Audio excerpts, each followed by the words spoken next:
Top 5 Chhattisgarhi film collection. Number 5, darling प्यार झुकता नहीं 2। फिल्म के बजट 1 करोड़। फिल्म लगभग अपन बजट के 1 करोड़ निकाल पाई। नंबर 4, टीना टप्पर। ये फिल्म के बजट भी 1 करोड़ है। ये भी अपन बजट निकाल पाए है। नंबर 3, डोली लेके आजा। फिल्म के बजट 60 लाख। ये फिल्म टीना टप्पर संग विवाद में रही, फिर भी अपन कलेक्शन बढ़िया करे है। फिल्म के कलेक्शन लगभग 1 करोड़। नंबर 2, सुहाग। अनुज शर्मा आओ अनिकृति के बेस्ट फिल्म। फिल्म के बजट 1 करोड़ है।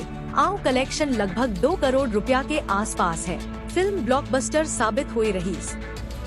नंबर 1, मोर छैया भुइया 3। ये फिल्म जब सिनेमाघर में आईस ता तूफान लेके आईस। 3 हफ्ता तक सिनेमाघर हाउसफुल, पब्लिक मन ला टिकट मिलना मुश्किल हो गए रही। फिल्म के बजट लगभग 1 करोड़ 50 लाख।